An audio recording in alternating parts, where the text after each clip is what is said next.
Hello everyone, kamusta po kayo?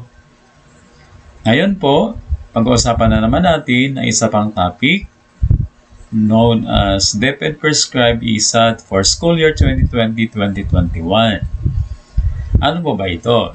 Okay, so sundan natin po, no? Buksan natin ang file. Okay, as you can see, this is known as Electronic Self-Assessment Tool School Year 2020-2021. So, bago po yan, save as po muna tayo ng isang file copy. Okay. So, may format tayong susundin sa pag-save ng file. So, we have to follow the format. So, meron po siyang default or given file name. So, DepEd Prescribed ESAT SY 2020-2021. So, dugtungan po natin yan ng hyphen with the department where we belong. Okay? Like junior high school or senior high school. Then hyphen ulit, and then surname, and then comma, first name. And then, click save po. Ayan. So, I have now a new file. So, pwede na magsimula. Okay? So, basahin po muna natin ano po ba ang content, anong sinasabi ng Electronic Self-Assessment Tool. Sabi niya, this tool is designed for you to reflect on the different objectives related to your professional work. You should accomplish this tool prior to the beginning of the school year and use to reflect on your performance throughout the RPMS cycle.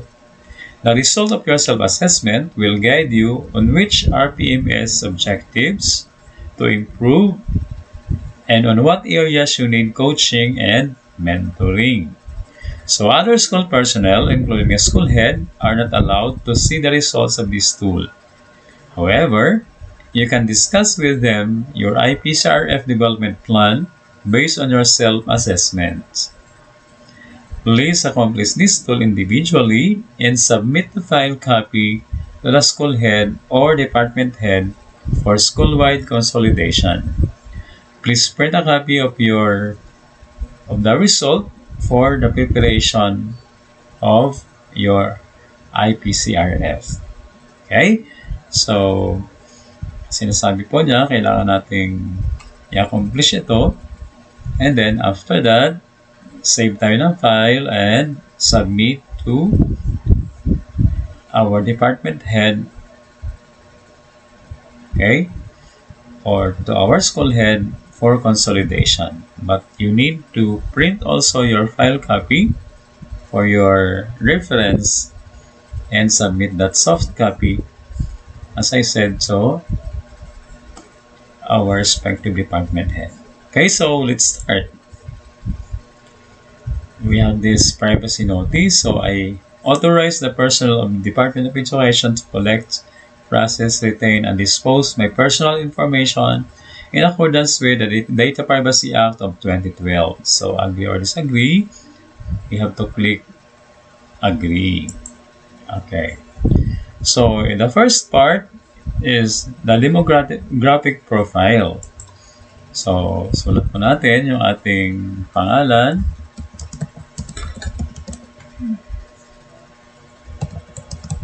Okay. Employee ID number.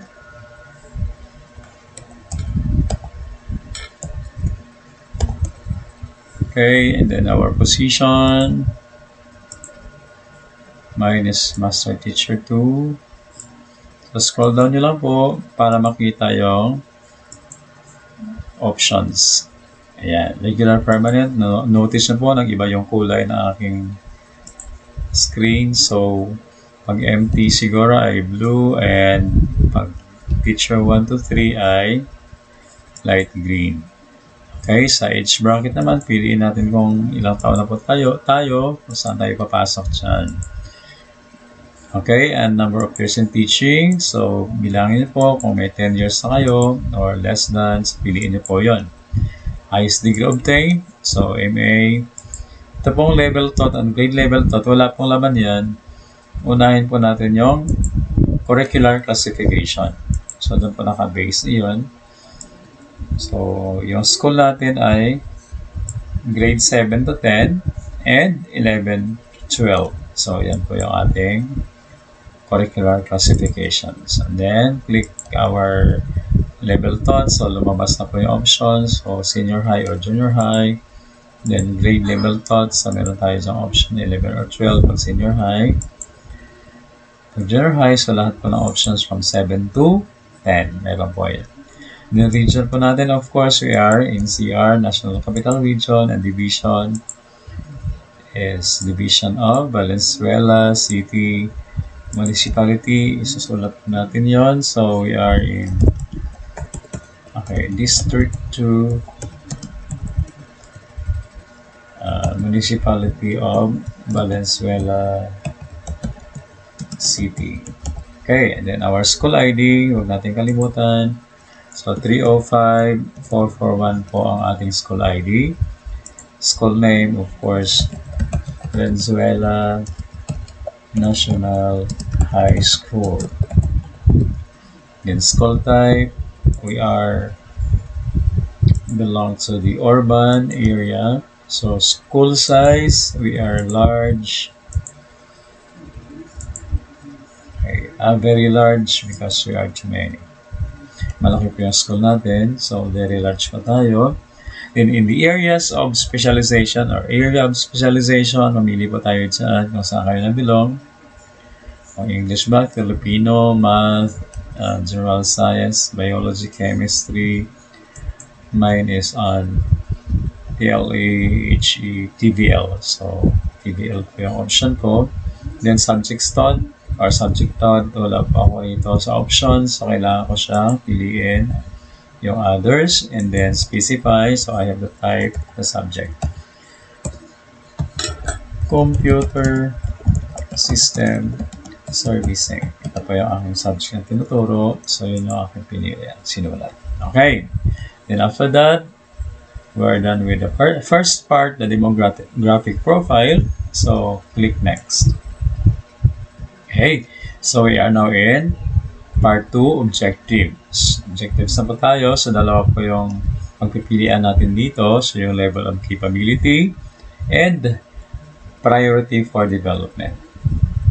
Okay?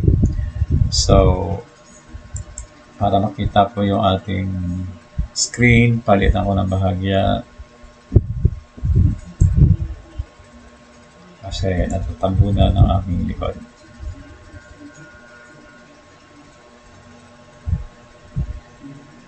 Okay, kailangan pa rin talaga siyang palakihan. So, we have no option. Anyway, makikita naman siya sa likod. Yan. So, ito po yung mga options na kailangan piliin natin. So, dalawa po yung ating options dyan. So, yung level of capability and priority for development. Okay, so meditate po natin kung ano po yung appropriate sa atin dyan. Okay, kung high level ba or very high ba yung inyong level of capability and ano po yung inyong priority for development. So, low, moderate, high, or very high. O, so, ibig sabihin, pag level mo ay mataas, level of capability, syempre, mayroon ka pa rin priority for development. So, depende sa iyo kung ano yung feeling mo. If you think kailangan mo ng priority for development, so bigyan mo siya ng diin. Okay? So, kung kailangan mong itodo pa yung priority mo, so check mo lang yung appropriate options dyan. Okay? So, bahala kayo kung anong piliin nyo. Hindi po yan tatanggapin kung may blank po dyan sa bawat area ng objectives. So, dapat dalawa po yan. Halimbawa, very high ka rito sa level of capability mo and then low naman sa priority for development. So, lahat po yan dapat meron. Okay? So, yung white and gray na options dapat may laman po yan. Okay. So, ganyan lang po siya. Hanggang sa dulo po yan. Okay? Kaya lang hindi po yan ma-accomplish kung hindi po natin lalagyan ng laman. Okay? So, sample lang po ito, ano, yung ginagawa ko. Para lang po may makita kayo na example. But it doesn't mean na ito na po yun talaga yung akin. Okay. So, papakita ko lang sa inyo kung ano yung laman. Okay, at options na yan. So, kailangan natin lahat may i-accomplish. Kasi pag hindi po siya tatanggapin. Okay, so once na tick na natin lahat ng options, objectives, and you think appropriate lahat ng napili ninyo, so just be honest with yourself, then click next. Pag nagkamali kayo, balikan nyo lang po yun. Let's say nakalimutan nyo sa kabilang level sa part 1, so pwede nyo pong balikan. So, mag-click kayo ng back dyan. Or, pag wala na, click next. Ayan. So, part 3, core behavioral competencies. Ayan. So, number 1, self-management. Number 2, professionalism and ethics. Number 3, results focus. Number 4, teamwork. Number 5, service orientation. And number 6, innovation. Okay, so lahat po yan ay ating pipiliin. Depende po kung ano yung appropriate sa inyo. So, magsasample ko tayo rito. Halimbawa lang, lahat ay appropriate sa akin. So, pipiliin ko po lahat. Okay, ititik ko lang yung box na ito na dito sa options. Kasi pag hindi po natin siya napili, hindi po magko-continue itong program. Okay po. So, piliin natin. Halimbawa, lahat naman ay appropriate sa iyo. So, wala pong limit yan. Sa lahat, pwede mo siyang piliin. Basta, sa palagay mo, lahat ay nagawa mo naman or ginagawa mo siya. Pero kung sakaling wala ka naman nagawa dyan, be honest to yourself. So, pwede mo namang iwanan yung certain area na hindi naman appropriate sa iyo. Now, ngayon, tapos na natin na mapili. Okay, yung mga core behavioral competencies. So, anong gagawin natin? Siyempre, para hindi mawala yan, kailangan natin i-save. Ayan. So, click save. Ito na po yung summary. So, tingnan natin. Ayan. So, reviewin ninyo kung may mali.